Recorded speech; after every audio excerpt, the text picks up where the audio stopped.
Spinning wheel. All right. And give me 1 second while I pull it up on the Facebook group as well, because we want to say hello to our fine Facebook listeners, followers, supporters, etc. Welcome to the YouTubers. I think they get to come in first. So YouTube and Twitch and Periscope. We obviously Periscope every once in a while. Well, good morning, everybody, and welcome to Broncos for Breakfast in this fine Tuesday morning, 7 o'clock here in Pacific time, 8 o'clock in Mountain time, and in Eastern time. God, 10 o'clock? 10 a.m. Man, happy afternoon, I guess. Almost 10 a.m. We get done here. I'm ready for lunch. So we can go right. We can go right into Broncos for lunch if I stay on and my East Coasters and shoot. We've got enough Euro Bronco fans that they're ready for dinner.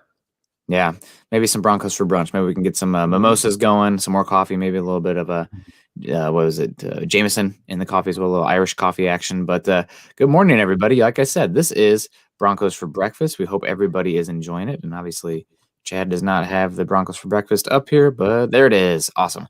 Good morning. Good morning. Still trying to get it together. I've just completed a 37-mile backpacking trip, 3 days, 2 nights. I'm feeling it, but I'm happy to be alive, happy to be here. Guys can follow us on Twitter at Mile High Huddle. Also support us on Facebook, facebook.com /Mile High Huddle. If you guys are joining us on YouTube today, the most important thing you can do to support us and help us continue to bring you these morning shows, subscribe, like, and share. Obviously, the super chats help a lot, but if you can subscribe to the Mile High Huddle Facebook or YouTube page, that can help a lot. Also, make sure you subscribe to Scott's YouTube page where he has everything pertaining to football, not just the Broncos, but hopefully we can give him. I mean, he's a businessman, right? He wants if there's demand for Broncos content, he will bring us Broncos content. Hey, we're getting close. We're up to 750 on subscribers. I did a podcast on a Friday night, a video pass with the Buffalo Bills talking about my boy Spencer Brown. Mm-hmm. And I picked up 80 subscribers over the weekend. So that was good. Wow. And that's adding on top of what y'all have done. So as soon as we get close, as soon as we get to 1,000, it's a big help. It'll be a big help to me. Yeah, guys, go over there and do that. Do the call of action. Go subscribe to Scott's YouTube page and follow us on Twitter. These guys trolling me already. Here we go. Lester won that one. This is the one today is the one I'm concerned with. Well, I mean, if you couldn't, got to be able to take it sometimes. If you're a sports fan, I dish it out plenty, so I definitely get it. Atlanta fans, we're used to being put down. It's not that big a deal. Yeah, no, it's well, man, what was the game a few years ago? The Atlanta Cardinal game where the Cardinals scored like 10 runs in the first inning. It was like Game 5 of the NLDS or something. Yeah, it was. That's like I said, we get a bad rap as sports fans. I'm like, it's not our fault. It really isn't. It's not our fault that we've had bad franchises. Not that the Braves are a bad franchise, but come October, we typically watch college football instead of the Braves kick the ball around and choke away a good season. But with baseball, we've talked about this. What's it worth? When we're talking about, would you rather have, a one and done type of season? Let's go for it, but then we're going to be 6-10 and rebuilding the next 3 years. Or, would you rather be 13-3 several years in a row? And to me, football is different. I'd rather win that one with football. I can live through, but with baseball, 162 games, I want to watch a good team, every year. And if I need to turn away from a 7-game series in October, fine. The baseball, 162 games, to me is more important to watch good baseball than going 79-83, eking into the playoffs through the charity system that's now Major League Baseball playoffs, going on a run and winning a World Series. I mean, don't get me wrong, I'd take it, but that's 6 months of bad baseball. I'd rather watch 6 months of good baseball. Yeah, for sure. And let's get into the comment section here. We got George coming in here early. I mean, actually an hour early. What a surprise. Well, George, 8 o'clock Mountain. Put that in the clock. We'll be back Thursday. Got Jason O'Neill also as well. How you doing, Jason? Delaying the action. Hope the hike was an exhilarating one, Nick. I had a lot of fun. I'm exhausted, but a lot of fun. A couple little sketchy parts where after crossing, I'd be like, my mom would be pretty upset with me right now. But that's okay. She doesn't need to know unless she's listening right now. Yeah, I thought you were married. I am married. I know, but the wife would be like, "Oh, you can do it." The mom, no matter what, she's good. All right, we're all right then. Yeah. Scott also saying good morning. Scott working both sides here. Frankie saying good morning. Good morning to you, Frankie. How you doing? Brent Weber. Good morning, fellas in Broncos country. Gloomy, rainy day here in Nebraska. I personally love it. Oh, we got Buenos Dias, Broncos country. Robert, let us know where you're coming in from. Ann Rivera, one of my favorites. Good morning, Nick and Scott, and Broncos country. Peter saying Nick had an amazing trip. That's for sure. I've been putting some on Twitter. So if you guys have seen it, Peter giving you a hard time. Congrats to Leicester. Jeremy coming in here. Leicester, good Lord. You're not allowed to talk soccer anymore. Nope. I pronounce it for me. Leicester. Well, that's it for me. That's I can pronounce Chelsea. Peter Middleton saying I've subscribed. We got Swing McLeod saying morning, guys. Jamal Killings, good morning. We need Brittany Bolin to take ownership. And Dakota Whitehouse in here saying hello, Broncos country. Good morning to you. Also, guys, I'm going to drop in the comment section right now Scott's sub link to everybody in there. Nick Fury also coming in here. Good evening from the Philippines. All right. Coming across from way across the pond, across multiple ponds. God. But let's get into it, guys. Broncos for breakfast. The thing, obviously, we're starting to get to the slow time of year. But the Broncos did make a interesting move yesterday. Adam Schefter putting it out there. The Broncos are hiring Kelly Kleine as the executive director of football operations / special advisor to the general manager. Kleine, who worked for George Paton with the Vikings, will have scouting duties and manage several departments.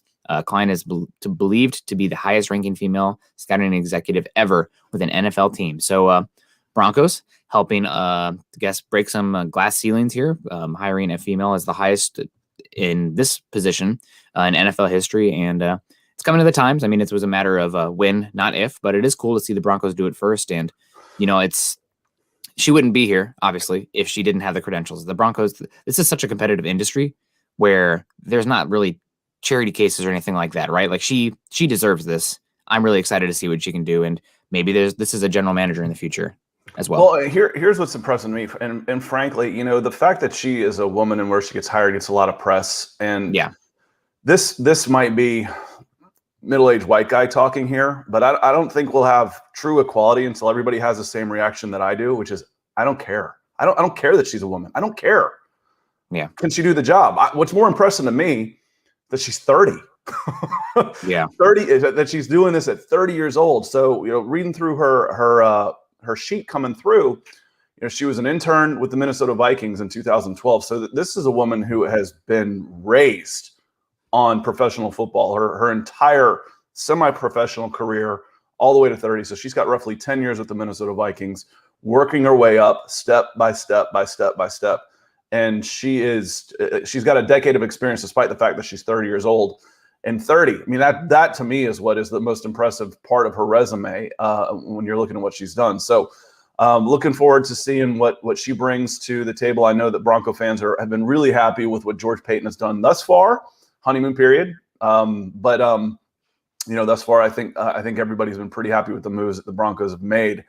One of the moves that has been made since we last talked was the Juwan James issue. Now we did a full podcast on what's going to happen with him, and the Broncos they ended up being ruthless. They cut him. We felt that listening to Nick and having the the veteran backing, basically, that he wasn't necessarily part of the team, that they could be able to do this. So, to me, that's a big win. Sorry, Juwan, but that's a big win for the Broncos. Yeah, the Broncos were able to move on from him, and the amount of noise or lack thereof from the Broncos teammates should be deafening.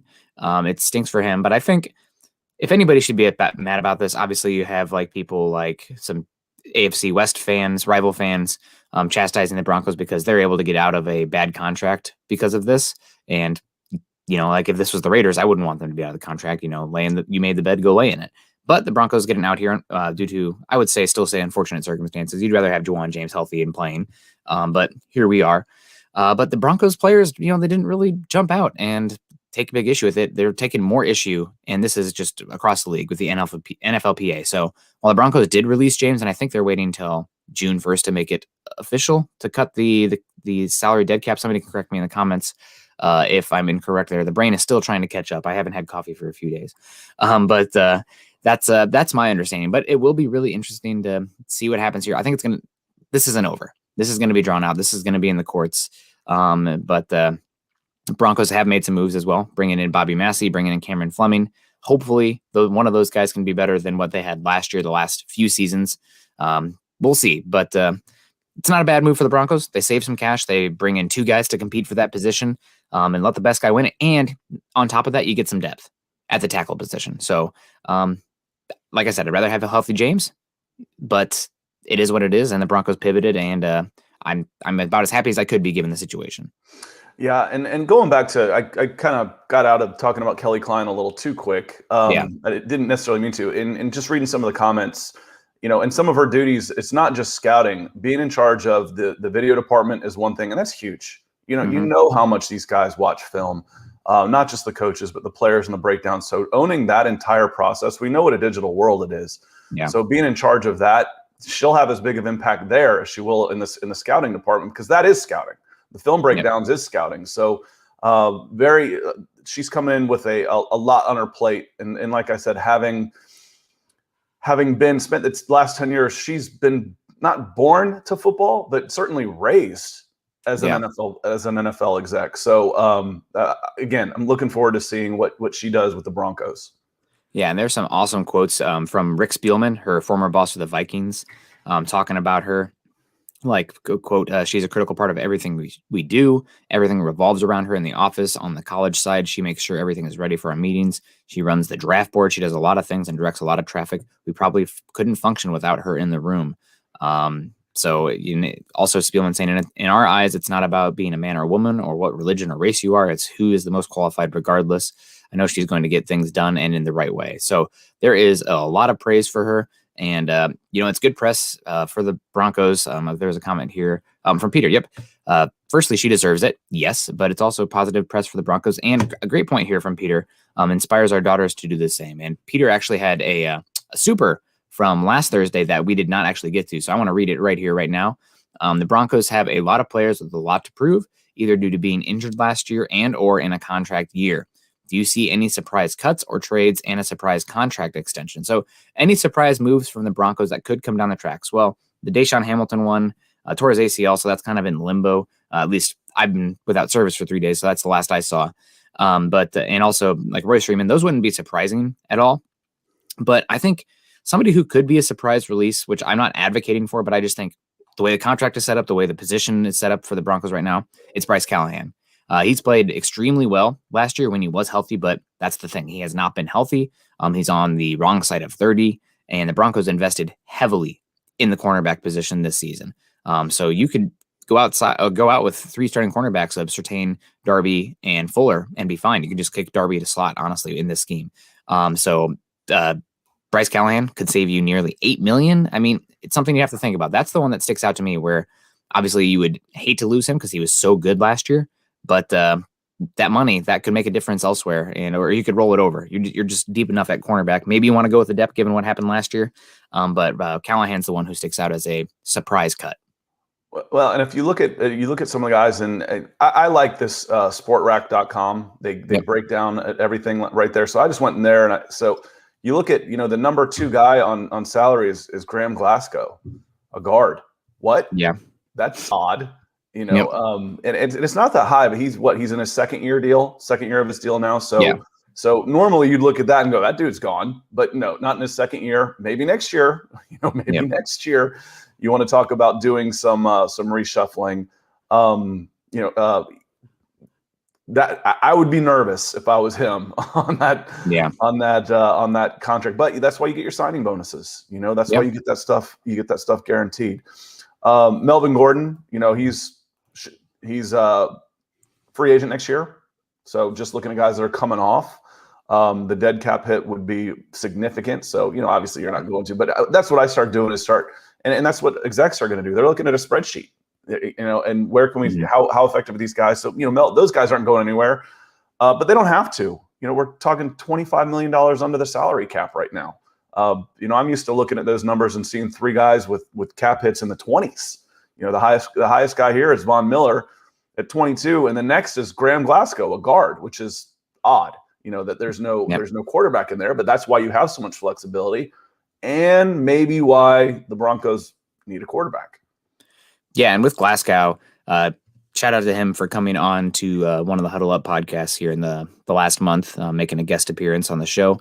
But he's somebody who I think his job is safe this year. But the Broncos have invested pretty darn heavily on that interior offensive line over the last few seasons. Investing in Lloyd Cushenberry, investing in Obviously, the gut, Quinn Miners as well. They have Dalton and Reisner in there. So that's a position where Glasgow, I think, will be here this year. Oh, and also Natane Moody, who the Broncos took in the 6th round last year, but a lot of people thought he would go much higher. It's just the injury concerns. So that's some pretty good depth on the interior. You have 5 guys there that could feasibly be okay starters to plus starters. The gut. The gut. Yep. No, if you've seen the pictures, it's pretty. This is the peak male body. You may not like it, but it is what it is. But he's Glasgow will be probably gone after this year. I think he does have a 3rd year on his contract, but he's gonna have to bring it. He's really gonna have to earn that spot, because if you can save some money and play younger guys, that's the league, right? I think people need to start kind of thinking about football even more like college, like where your recruiters go out there and they're recruiting a guy 1 year, but you best believe they're recruiting your replacement the next year. There's just that much turnover. And Nick, looking at this number, he's got 2 years left on his deal, but his dead cap hit goes from 18 to 6 next year. And after June, that probably goes down to 3. So, it would be feasible. When you're going to pay a guard $9 million, or are you going to eat $3 million? Depends. It could be up to him. $9 million for a really, really good offensive lineman isn't out of the question. That's affordable if the guy plays up to that number. Then his contract. The good news for him is his contract isn't so backloaded. You see these contracts. Oh, he signed for 5 years, $80 million, dude. Tell me how much is in the last 3 years. That's all I care about, because that's how much he's not going to get. But this one, his contract, a lot of it was guaranteed and upfront. Not upfront, but at least spread out evenly, to the point where he won't be an obvious cap casualty if he's playing well. Yeah, no, absolutely. And Jeremy comes in with a good point here. The Broncos were down to their 6th and 7th corners last year. I'd wait on Callahan unless you need to free up money for Rodgers. And I don't disagree with you. Also, I think Surtain is going to come in and play pretty well quickly. But I mean, we saw last year, Jeffrey Okudah, the number 3 overall pick, struggled immensely. CJ Henderson, the 9th overall pick, struggled immensely. Sometimes it takes a cornerback a little bit of time to get out there. So if you don't want to, baptism by fire, Patrick Surtain, and kind of have him be more of a matchup player where he can do some stuff against like big slots, some safety stuff, some boundary corner stuff, move him around, especially against the tight ends that like to flex out in the AFC West. Maybe that's something you look to do there, and you don't rely on him too much. Although from a top 10 pick, you do kind of want to have him out there. So we'll see. And it also does free up money potentially for Rodgers. Jeremy makes a good point here, but getting back to Peter's super that they're getting back to, the Broncos also, he said surprise extensions. I don't think these would be surprise extensions, but coming down the tracks, you're talking about Glasgow being the 2nd highest paid guy. That is for a short period, because Courtland Sutton and Bradley Chubb are about to get paid. And even with Courtland Sutton coming off the ACL and Bradley Chubb with 2 ACLs in his career, both those guys have a chance to be top 10 players at their position in the league. They're young. They're entering like 2nd contract players. They're going to get paid. They are going to get paid. So that's maybe some money that you're looking for as well. It's not just what they're going to be against the cap. It's that signing bonus up front. If you can save some money off the top by moving on from Callahan to pay that signing bonus, then that's something you may have to consider, or you can consider. I guess you don't have to, but if you want to save a little bit of money so you can do that and have a little bit more room, you feeling comfortable in the cornerback room, you can do that. So I've left my door open again, and since I'm the only one here. Oh, okay. Guess who's back? Always. Say hello, Ninja. This is I like Ninja. The white spot. He was named by my daughter, and he's kind of all over the place this morning. So I'm going to put him down. Ugh. He's Sounds about like 17 pounds. He's a lot of cat, and he's being kind of a nuisance this morning. So that's Ninja. Yeah, that's all. Hello, Ninja. Sometime I'll have to bring Queso. That's my wife's number 1. Queso, I love that name. Yeah, he is. He's a big ball of fluff. We got Richard coming in here. I'm not going to try to pronounce your last name, but if you want to get at us in the comments, please do. He said, "Good morning from Germany. Great show, and go Broncos." Well, guten Tag to you, Richard. Let us know where about in Germany you are. I love Germany. I've been to Munich and Berlin and Dresden, and I want to get back out there. I would really love to do an Oktoberfest for obvious reasons, but it is what it is. Nathan saying, "What up, Nick and Scott?" We got a good question here from Kareem. Which lesser-known player makes a jump in either play or percentage of snaps? So this is a good one. I guess how lesser are we talking here, right? Like, Kareem, that's a good question. Like, if you're listening to the show, odds are the Broncos pretty darn deep. But one position that I am obviously interested in would be Justin Strnad. Obviously, the Broncos did not invest super early and heavily in the linebacker position. You have Alexander Johnson, you have Josie Jewell, but both those guys are playing in contract years, and we don't know where Baron Browning's going to play yet. Is he going to play Will? Is he going to play Sam, like more of an edge rusher? We don't know. So I think Strnad, you should expect to see him get a good chunk of snaps this year to see if he can hang, right? Like the Broncos are going to get Strnad out there this year because they need to see if he is a potential viable replacement, not only in 2021, but 2022 for one of Johnson/Jewell. So I'd see him jump a bit. Another one that could surprise is, just off the top of my head, I think maybe people are sleeping a little bit on Tyree Cleveland. I thought he flashed last year. The Broncos wide receiver room is deep, but wide receivers working with Zach Azani, he could take a second year jump. You could have an injury to one of the wide receivers above him. And obviously everyone's talking about Seth Williams right now, but I would not completely shut the door on Tyree Cleveland as well. He brings good special teams ability, and I was pretty impressed with what he showed last year. So those are two names that stand out for me. Now, not a lesser name, but how about a guy you're talking about that jump, Jerry Jeudy. How about what he can do in a second year? Typically wide receivers, there's been studies done that it's usually year 3 on the wide receivers that they really make that next leap. Now they're coming out of college more and more ready to play. So you can expect an earlier impact, but 52 catches, 856 yards and 3 touchdowns. That should get better, right? Like significantly. Yeah. I would hope so. Mm-hmm. I would hope so. And Peter coming in here saying it's nice not to talk about the left tackle for once. Gosh, isn't that great? Maybe, hopefully a year from now, we won't be talking about the quarterback as much either. That seems to be the one. We haven't even mentioned his name yet. I know that's apparently I got onto Twitter and things have been a little toxic in Broncos country in regards to the quarterback stuff. So I was in pure bliss out in the wilderness, not having to deal with that kind of stuff.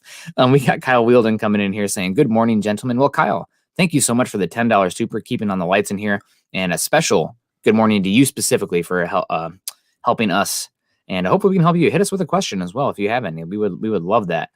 So do you have any other deep sleepers for the Broncos right now off the top? I mean, obviously you kind of have a scouting perspective of this team in general, but not so much the deep. For me, it's the draft right now. I don't looked at the roster nearly as well as you have. Yeah. So anybody that's new, you've already heard me talk about Seth Williams a lot.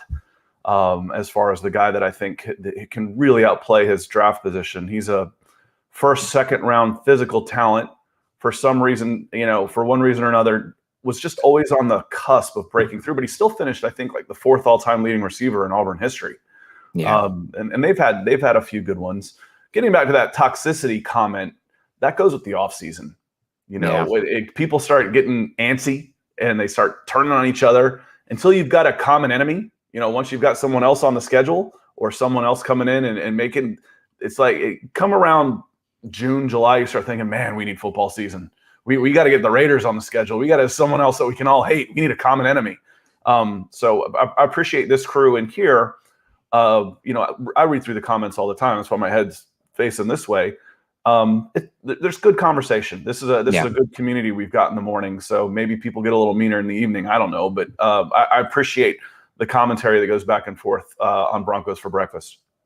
Yeah, absolutely. And with everybody in here, the good commentary. If you guys are joining us on Facebook, make sure to click those thumbs up. I see we got 11 in the house. If we get that number juiced a little bit more, we'd appreciate it. We got Muhammad in the house coming in.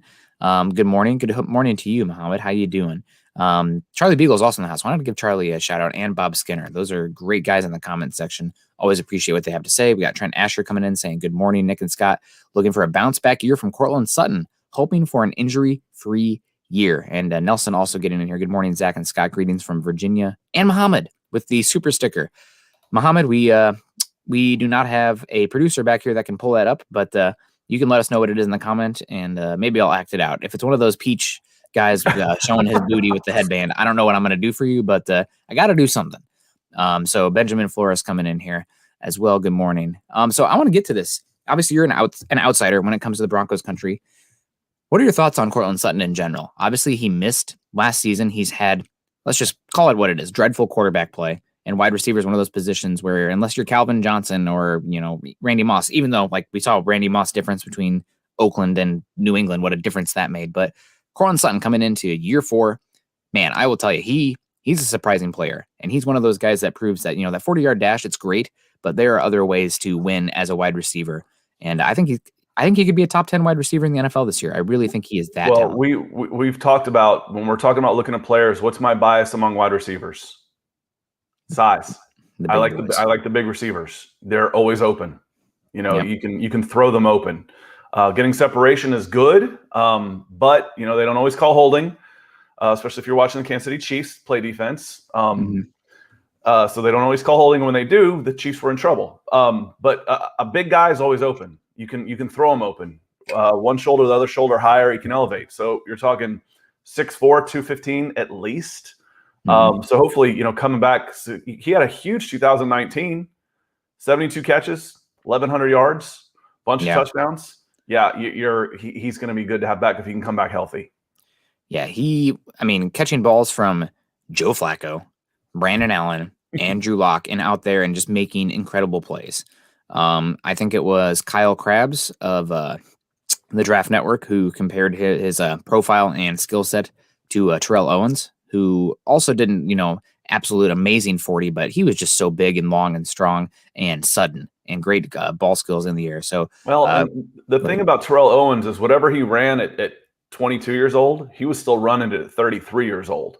Yeah. So he learned all of those things over the course of the 10 years and probably got physically stronger, and then added craft to his game. So that's a nice profile to have. Again, bigger receivers. I'm a fan. Like I said, we all have our biases. That's mine. I like the big receivers because I think just help you. Again, I mentioned throwing open, but there's also a phrase that no long running play happens without a wide receiver block. Yes, they're better blockers. So you want to run a screen pass, you want to run a crossing route, you want to run a naked bootleg, whatever you want to run. The receiver, if he can lock up his guy, even go after a safety, they're just more beneficial to the overall offense as opposed to 190-pound guy, 185-pound guy. Yeah, my bias for wide receivers is speed. If I can get 4 guys out there that can run blistering speed where teams have to play 2 safeties deep and get guys out of the box where it's easier to throw instead of outside the hash marks, I'm doing that all day, and then I'm slamming the tight end. That's always what I did in NCAA football. I get the fastest guys at wide receiver and then a monster tight end, run 5 wide spread, and just the tight end would have like 20 targets a game. But that's also because I was running with Iowa, and they always had good tight ends. US Dave, would be nice to see dash humility with a new ACL for Sutton. Dave, I don't know where this comment's coming from, because Sutton to me seems like a really articulate, intelligent guy who does not fit the diva profile, which your comment there would suggest. And we got Jeremy also saying Sutton is not a diva. He's exactly what you want personality-wise in a receiver. Yeah, I feel like Sutton's one of those guys where you see him more than you hear from him. And when you hear from him, it's pretty much well thought of. And I don't want to say like through the PR megaphone, but like he's not out there like giving the TO crazy interviews, doing the crunches in the driveway with the media there. So that's not really his game. But I mean, honestly, I think it'd be a little bit more fun if Sutton was a little bit more of a trash talker. He just goes out there and does his business. But we'll see. We got Shane Daniels coming in over on YouTube with the $5 super. Also, guys, call to action. The Facebook users, it was 10 likes, and then I said that. Now we're up to 21. So nice. Appreciate everyone clicking the thumbs up there. Man, that was more than doubled. Good job, guys. If you haven't liked yet, go ahead. But Shane Daniels coming over on YouTube with the $5 super. I don't think Aaron Rodgers is coming to Denver. With that being said, if our quarterback, whoever that is a 12th to 16 ranked quarterback, what is your win-loss prediction? Well, I think first off, Scott, what does a 12th to 16th ranked quarterback look like in your eyes? And can you give me some examples for that level of play in the current NFL? Oh, I'd have to look up some numbers, but for me, 250 yards a game, 2-to-1 touchdown to interception ratio. That should be about average, right? So I'd say so. Yeah. In my mind, that's what I'm looking at. Let me see. Let me pull up QB stats from the NFL, and we'll see exactly what it was. And I'm looking it up as well. See what you think. But for me, 250 yards a game, about average. 2-to-1 touchdown to interception ratio, about average. If you get that, we're expecting that. Then what did we say last week? We both had the same record, I think. I may even had you by 1. What'd I say, 11-6? last week was my prediction. Yeah, no, that was it. And I'm pulling up here the image here, just kind of where Locke ranked. And I like my advanced stats. I'm sorry, guys, I'm a nerd. But we have a CPOE on the x-axis here with the EPA per play on the y-axis. And obviously Aaron Rodgers, MVP season last year up here in the top right. Drew Lock struggled last year. One of the worst quarterbacks in the NFL according to these metrics, along with Carson Wentz and Sam Darnold. He did improve down the stretch. It's worth noting, but you have to take the whole sample then. So you're looking for quarterbacks kind of in this range last year for the 12th to 16th ranked, obviously. So there's Teddy Bridgewater. He, according to these metrics, did pretty well. Baker Mayfield level, Matt Stafford, Mitch Trubisky, Joe Burrow. You really just you want to have guys above this the x-axis red line here, that 0.05 EPA per play, and if possible in the above 1 CPOE. So that top right quadrant, not easy to get in. And honestly, with the Broncos defense as good as it is and the offensive weapons that they have, as long as you're not in this bottom left quadrant, you have a chance. So even if that's, Jared Goff over here, Mitch Trubisky, Ben Roethlisberger, Cam Newton, borderline, Andy Dalton even. I mean, heck, you can't be down there. So if you have the Broncos quarterback in that range, I think you have a chance to win 9 to 10 games. But it's a big thing to get Locke to improve the CPOE, something that he's been terrible at in college and the NFL. That's completion percentage over expected, which uses next-gen stats to calculate, which is pretty awesome. But turnovers, man. Turnovers. You've heard us said it on here 100 times. He's got to play. He's got to protect the football. And I hope that doesn't mean he loses. Go ahead. Number 16 in yards last year was Ben Roethlisberger, 253.5 yards per game. Yeah. And his touchdowns were good, 33 to 10. So a little bit higher. Jared Goff was 263, 20 to 13. Kyler Murray was 26 to 12. So again, I think you got to have at least a 2-to-1 touchdown interception ratio to be in that conversation. Yeah, I know we got US Dave coming back in here. You guys would know, but didn't he and Sanders have words? Well, things can get a little heated in a training camp battle. That was a couple years ago. But if you're talking about guys with personality questions, as far as Courtland Sutton versus Emmanuel Sanders, I think you're barking up the wrong tree between those two. It's Emmanuel Sanders. He did pretty well on the social media side of things, but wasn't always the easiest person to work with. You're talking about the diva wide receiver, and there were some not always the nicest to the media, and just in general. But I mean, he was a good player, and he didn't get in legal trouble that I'm aware of. So, here we are. But I think that if anybody that you want to kind of point at as far as having some concerns, it's Emmanuel Sanders. But he's gone now. It is what it is. And we got Peter coming in here. How good would this Broncos team, let's say if you had Matt Ryan as the quarterback, Carr 12 to 6. Those are both guys that are borderline, I would say, like 8 to 14, not 12 to 16. Yeah, it depends. I mean, the rating last year, and we're just looking at rating now. What rating is a team-based statistic, as far as I'm concerned. Not necessarily you put Aaron Rodgers on the Falcons, he doesn't have an MVP season. So it's a team-based. So when you're talking about 10 to 12, do I think that Matt Ryan is a 12 to 16 quarterback? I think he's probably at the upper half of that. I still think he's a top 10 type of guy. I don't see any reason why you're talking 12-5 possibly with Matt Ryan and the Denver Broncos. He's still a plus quarterback, especially if you can protect him. If you give him any kind of time at all, he'll kill you. And he's more mobile than people think. If he's got a problem, it's he holds onto the ball a little bit too long, takes a little too many sacks. But he's, you look at his numbers when he's good, the Falcons have been good.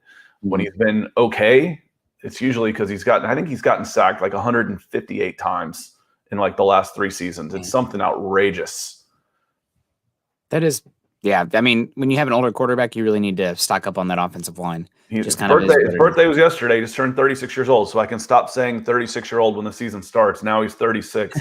Looking at the efficiency ratings, though, and I said 2 to 1 to be in that range. It's actually closer to 3 to 1. I would say 2.5 to 1. Yeah. So, if you're for the starters, Kyler Murray was 18 and he was 26 and 12. That's a little bit better than 2 and 1.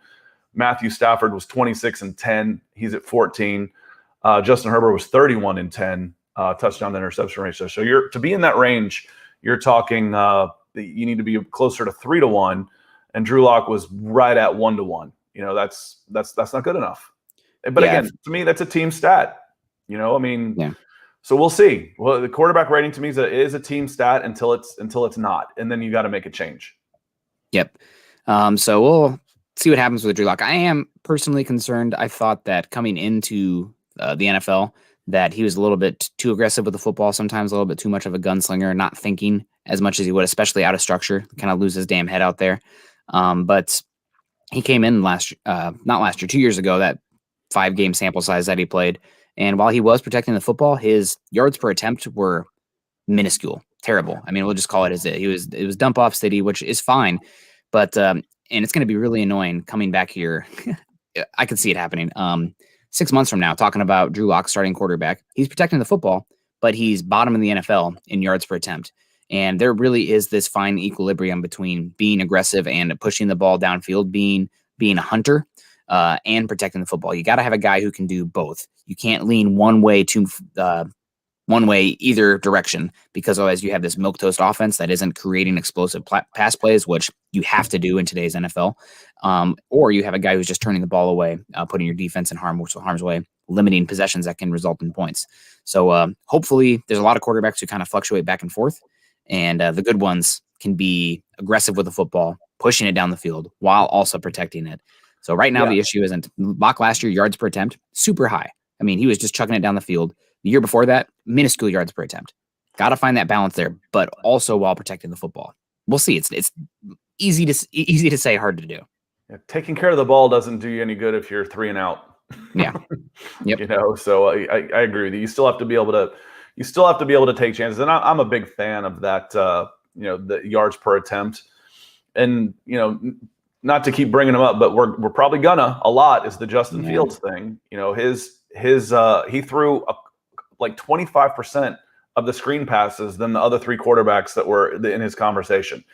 Screen passes last year, they were in the 90s, and he was down at 25. I'm like, he's still throwing 70%, and he's only threw 25 screens compared to these guys throwing 90.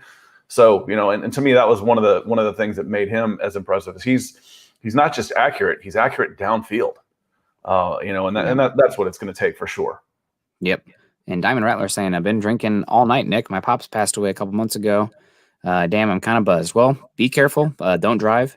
And I'm sorry to hear about your old man. Hopefully you guys were close, and hopefully you're. God, I don't know. It sucks. Death is part of life, but that doesn't help the situation at all. So thinking about you, and if you need anything, reach out. I do think you follow me on Twitter.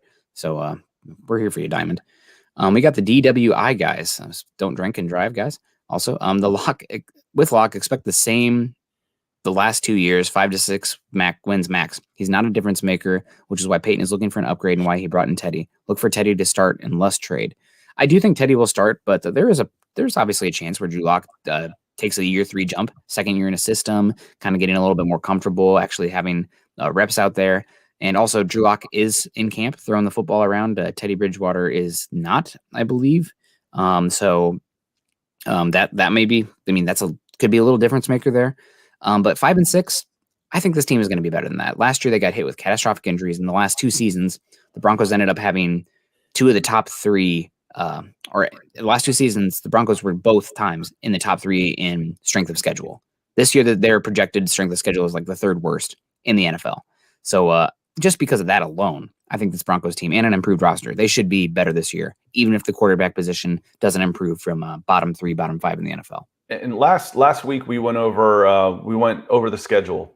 So if you didn't get to see that, I think both of us had the team 3 and 4, like 3 and 3 or 2 and 3 coming out, where it was a little dicey to begin with, where people are going to start panicking, people are going to start pointing fingers, people are going to start calling for heads. But around week 7 is when that schedule eases off. You get out of the AFC North and start playing more division, more home games, and then you're going to start rattling off some dubs. Yeah. I think it's a decently easy opening start. You get a little bit of teeth later on, and the back end of the schedule is just conference or divisional game. So if the Broncos can get to those, that like the last 7 weeks still in it and actually have meaningful football at the end of the season, which they have not had for a few seasons, that would be great for me. I mean, even if they don't make the playoffs or kind of fall off, whimper out, it'll be disappointing. But like, it's what is disappointing is tuning in for a Week 14 game and your team is eliminated from the playoffs, right? Like I'm 14. tired. You mean you had 13 weeks of hope?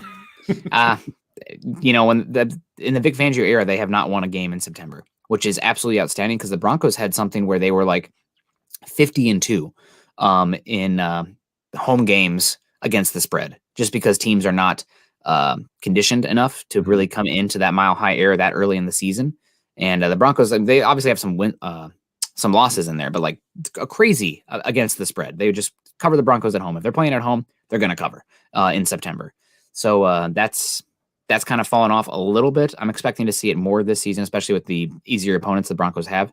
But it'll be a bummer. I'm just excited for meaningful football late in the season. I'm also excited for that for the players, right? Like it's hats off to the players that have been in there and still like working hard. Obviously, they're working to make their money. It's their job. It's their career. But like playing week 11, week 12, week 13, when your team is trading away assets and damn well you're not going to be playing meaningful football down the stretch, but also in the playoffs. I mean, that's got to be just draining because that's what are you competing for besides your own personal paycheck? Yeah, guys are looking to protect themselves so they can get jobs the next year. Yeah, it's play it out, which is one of the things that makes promotion or relegation so much fun. Yeah, that's a different conversation. Yeah, that's a different conversation. I would love it more in college, I think, than the NFL, but who knows? We got Derek Player coming in over on Facebook. How many running backs do we have on the roster right now? I can't name every single one off the top of my head without looking, but there are 4 guys that have had decent investments made in them. And obviously Melvin Gordon, 1-year contract, but he'll be the starter to kick off the season. As long as he holds on to the football, I think he will hold on to that starting spot. He's more of a slashing running back, where I think Javonte Williams is more of he's got a little bit more, not a one-cut ability. I don't see that as much with Javonte Williams. He's more of breaking tackles in the shorter areas. But obviously then Javonte Williams, Royce Freeman, who's very much on the chopping block, and Mike Boone, who the Broncos paid decent money for, a really good athlete and a guy who's going to bring in some serious special teams ability in the very least. So I think Levante Bellamy is still there off the top of my head. I don't know how much of a chance he has to make this team, but you never say never, man, especially the running back positions. The UDFA guys can come out of here. And then Demaria Crockett is the other one I see on the list. So again, I don't on a 53-man roster, you're not going to carry 6 guys. Yeah. Don't expect all those guys to be there for sure. So who's going to be there? Melvin Gordon, Javonte Williams, and then what do you carry? Three running backs? Who's probably third? I think it would be Mike Boone. They paid him good money to come in, and he's a special teams ace. And then practice squads or whatever you're calling them these days, off-site practice people. But yeah, you're usually only going to carry 3 on an everyday roster. Yeah, for sure. And Nathan Brown saying the Giants will shut down Locke easily, 0-1. Well, I mean, you never say never, right? It's Broncos got a good defense. They can keep the game close, and I think those are 2 evenly matched teams, kind of in a similar area. Invested heavily in the defense this year, kind of an unknown third-year quarterback. They've surrounded them with talent. At this point, it's put up or shut up time. If the QB can't get it done, then good luck at your next position because you're gone. This is the year. If you're not going to get it now, you're done with the team that you're on. So, Nick, do we want to talk at all about the players that did come to the workouts or that didn't? Sure, yeah. Go Patrick Surtain kind of made news as showing up, and for me, seems like a no-brainer that rookies show up. I mean, you haven't signed your contract. You're not part of a union. You're behind everybody else anyway. You want to get in as much work as you possibly can to, 1, either make the team, or 2, justify your status. And you're protected there. Even if you haven't signed your contract, you're protected there. So I don't think anybody should have been surprised that Patrick Surtain was there, right? No, I'm happy to see the Broncos signing these guys, bringing them in, and again with Surtain, I wish I could be a fly on the wall in there, or like watching camp, just seeing all the positions he's getting right now. Because where's he going to line up? Like I'm really curious with how heavily the Broncos invested in this secondary. What spot is him? Because he needs to find playing time. Is he going to be a niche piece? Is he going to be a full-time boundary cornerback? Is he going to be kind of a big safety, a dime backer type that can kind of do some stuff? I really don't know. But how often are you in nickel packages? A lot. It seems a lot. Yeah. A lot. So you can move guys around. There's going to be, just because he's not one of the first. I'm not even saying he's not going to be one of the first two, but even if he isn't, one of the first two, he should still be on the field for 50% of the snaps. If he's in that, if he works his way into that rotation, which we fully expect him to do. Yeah, no, I am. That's a good point. I am curious though. Can you just for my sake? Obviously, you do a lot of draft stuff. Going back, and you probably watched a lot of Minkah Fitzpatrick. Obviously, they didn't play the exact same positions. Minkah did play a lot of boundary cornerback. I think his sophomore season at Alabama, then transitioned to more of a safety role. What are the big differences and similarities between Minkah and Surtain? Because the Broncos were very interested in Minkah when he was became available. They didn't give up the first round pick like the Steelers did to acquire him. But I'm curious if you could see Surtain playing some Minkah role. I watched Minkah more when he was coming out of high school and stuff, and he was a little bit more of a fluid athlete type where he could play, but wasn't as physical. Now that may have changed in college, but I never thought of Fitzpatrick as a big hitter. I always thought of him as I hate the phrase athlete, but when you've got a guy that's playing wide receiver and defensive back, they're not quite as crazy physical as the guys that are just playing defense. They protect themselves a little bit, and they do this kind of thing. So I think that he maybe had a little more flexibility, but wasn't necessarily as physical as Surtain. And I like defenders that can defend. Deion Sanders notwithstanding, there's not a lot of Deons out there. I like the Rod Woodson types who are going to go up there and hit you too. Yeah. No, that's I'm just curious. I really think they could be pretty flexible with his usage in this defense. It really comes down to just how much mentally can they put on his plate. But he sounds like a guy who is extremely intelligent. I love the anecdote where Nick Saban would be like, "Here's the play. What's the best coverage to use?" And he'd just rattle it off immediately. And you need those guys with those brains to run this defense. We mentioned, Kelly Kleine as being raised in the NFL environment. Well, this guy was born into one. Yeah. And there's something to be said for that. You see so many and it's not just the genetics, that are, it helps, but being around that and growing up in that environment where it's never too big, the situation's never too big, you're just used to it. And there's a mental aspect of the game where you're confident and you believe in yourself. You expect to be there. I'm like, yeah, this is where I belong. And that's a big part of it, especially as a rookie. He's never going to question whether he belongs around these folks or not. So, you can find a spot for him, 6'2", 200 plus, physical, fast, good coverage. Find a spot for him. He'll see plenty of time. And a lot of the best defense in general is a extremely volatile unit on the football field. It's not as consistent season to season as the offense is. Granted, because the offense's consistency is typically tied to a good quarterback. If you have a good quarterback, guess what? Your offense is going to be good year to year. But defense, that's not the case. But the ones that have had some staying power are the ones that have invested heavily in the secondary. So I think that's it. The Broncos obviously have done that this year. We'll see how much of a difference it makes this season. But I do think that investing so heavily in the secondary, with the depth that they're going to have there, the quantity and the quality in that back seven, or the defensive back specifically, this defense does have a chance to be not only good in 2021, but the next few seasons as well. Well, and Richard from Germany had a question earlier a few minutes ago. It was about 10:30. He said, what about Denver playing 5 or 6 DBs on the field? Exactly. Yes. Going back to this conversation, when he's saying, yes, it's going to happen. It's nickel and dime. And that's not just talking about dinking and dunking down the field. Those are the packages, and they're a lot. The nickel package is almost a base defense these days, a 5 DB set. And then you're going to 6. And if you can, with Bradley Chubb on there, if you can get pressure on your front four, you're going to be in dime a ton. You're going to be in 6 a lot, because you don't need another pass rusher. You don't need to send 5 guys to get pressure in definite passing situations. So thanks for the question, Richard, and wanted to circle back to that one for sure. But yeah, you're going to see 5 and 6 DBs is pretty standard in today's NFL. It's turning into we've said before, every rule change that's happened in the last 10 years has been to increase passing. That's why we don't see the running backs are devalued, and not just so much because they're not as important anymore physically. It's because the rules have changed so much to encourage the passing game, which is why a quarterback's so important. Yeah, no, you're very right. And I see some comments in here about Locke changing his footwork to be more accurate this season. And while that's a great talking point, I'm not in there. And also, I don't have the level of knowledge about footwork specifics that those coaches do, or a lot of coaches do. So I won't speak to that too much. But it's one of those things where I'm a skeptic at heart. It's probably the scientist in me, where I want something to be proven before I buy in. I don't lead by just hope or faith.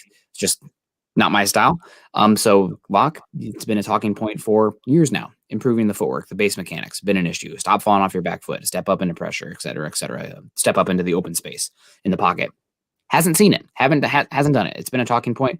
I'm putting this in the offseason anecdotes where it's great to hear. I'll buy it when I see it. Yeah, the Missouri guy in us again. We've said before, show me. Just show me. When we're watching free agents, we're watching recruits, we're watching stuff. It's like I don't listen to anything anybody says. Watch what they do, and that's what happens when you're talking about scouting too. I mean, what are you going to say? No, his footwork has gotten worse in the offseason. Yeah, he's been sitting there eating donuts. No, everybody's working, everybody's improving. What happens when one of the defensive ends is bearing down on you? You revert to norm typically. Now you can improve your agility and you can improve all that stuff, but improving release and your footwork in the pocket and all that kind of stuff, it's tough. But this is a guy. He was super tall and super thin. So as he was coming through the ages. So you're looking as he grows up, as he physically matures, which in my opinion doesn't finish until you're about 25, 26 years old. Mm-hmm. Then you're done with all that stuff. Then I don't want to say you got to wait that long, but it can get better. But again, let's see it. Let's see it. And it's one of those things. It's an issue with him in the playbook as well, where this has been even, some of the most ardent supporters in the building or in the media side have said that Locke has sometimes an issue taking things from the classroom or the practice field to live bullets. And that's a concern. I mean, from whether it be from executing the scheme properly, going through the proper reads, rather in the classroom setting on the whiteboard versus like when you have to make that decision when the bullets are flying. The same goes for footwork. Once the reps are live, does everything kind of fall back and he just goes back, slides, regresses into his former mechanics because that's what's comfortable for him. That's what he's learned. So I don't know. It would be great if he cleaned his footworks and his mechanics. We've seen it before. I mean, we saw Josh Allen clean his mechanics as well, and that led into a jump in accuracy this past season. But a lot of times these things, the players say, I'm in the best shape of my life. I'm on a full vegan diet, blah, blah, blah. Second year in the scheme. I mean, there's so many of these anecdotes or tropes for the offseason every year. And a lot of times they don't end up making much of a difference. So we'll see. I'm hopeful. That would be great for the Broncos if Locke cleans his footwork, if the second year in the scheme helps him. But until then, I'm going to have to go based on the film and the data that we've accumulated so far. And that would say that Locke improving to the extent that this team needs him to be would be an outlier. So hope for the best, but that's just where I see it.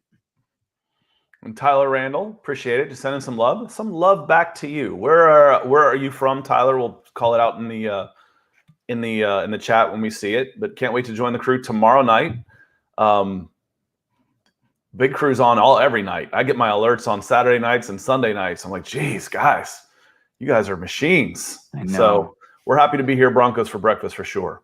Yeah, I think Tyler will be joining the Huddle Up pod for some off-season stuff where we're going to be bringing on a bunch of our super fans, the guys who are contributing often. So I'll make sure to check out for that as well, Tyler. It'll be great to see you on there and put a voice. That's what he was talking about. Sorry, I didn't understand that. I'm not always watching the Huddle Up. I like my Broncos for breakfast. Yeah, nope. That's he'll be on tomorrow. I'm assuming here, so we'll see. And Charlie coming in here says Broncos brass are a lot like politicians. They say a lot and it means nothing. I mean, it's not just the Broncos. That's just the NFL in general. You guys have to understand that the media is used to portray a narrative. It's just how it is, especially the teams who have or media who has direct access to the teams. And if you don't play ball, or you leak something you're not supposed to, or you paint a negative image, guess what? You're going to lose access. They're going to say, sorry, you're not interviewing this player. They'll give you the cold shoulder. So it really is a pay to play kind of situation here. And that's why you always want to come at things where, people are getting, or media are getting their sources directly from teams with a grain of salt, because the team has some of the best PR people in the world in doing the industry. All these talking points get filtered through them, and it goes from there. So not that the general media, the ones who are inside the building, don't provide good analysis, but there's always going to be that positive spin, lip service that'll have to go through, because otherwise you lose access, and then you're done. Don't bite the hand that feeds you. And Tyler's from Oklahoma. You probably already knew that. Now I will. And Jason says in here, he says that's called coach speak. And not only that, what I say is coaches lie so much, and you can just say people in power in general, when they're talking publicly, that they don't even call it lying. They call it coach speak. Mm-hmm. It's oh yeah, well, this is going to be a tough. You watch college coaches, Jesus, it's going to be a tough battle. They're a good team. We're going to have to be on our toes. Blah blah blah. You're going to beat them 55-0. But they don't go out and say that. So, yeah, he's really improving there. You don't want a guy to throw him under the bus either. So they're protecting him. So that's why you can't. You use your eyes and pay attention to what actually happens, because you're not going to get the whole story, even half the story, even the right story, by what people say publicly, because that's sanitized for public consumption. They'll say, yeah, we really like this guy, and they'll waive him tomorrow. They're just protecting. There's no reason to toss guys under the buses. They're professionals. They're human beings too. So just watch. And for us, we want to be tough but fair. We'll tell you what we think, tell you what we see. We're wrong, we'll say we're wrong. And then we'll come back and see how we do. Yep. That's the difference from being in the facility, working directly with them, versus out here, where you can be a little bit more of an analyst. We got Big E Bronco coming in here with a interesting question. I'm going to kick this one to you, Scott. I hate to break people's hearts. Teddy Bridgewater and Drew Lock are basically the same guy, but Drew's got the better arm. I don't agree with this, but I would be curious to hear what you have to say on this, Scott. For me, Bridgewater's got more of that it factor. And we talk about the intangibles. Teddy's always been calmer under pressure, and always been just a guy. I called him a Pied Piper when he was coming out of Miami. And I mean Miami Northwestern coming up, and what he did at Louisville, the things that he did there, he's been underestimated as a quarterback pretty much his whole life. And he keeps succeeding. Goes to Minnesota, big success there before he gets hurt. So he's just, I hate this, just generalize it like this, but the guy's a winner. He's an absolute winner. And he's a guy that teammates, they not flock in the right word to, but they rally around, and he's charismatic, and he believes in himself, and he inspires others. And, I don't necessarily think you can say all those things about Drew Lock. So it's all those intangibles that you can't measure that Teddy Bridgewater has in spades.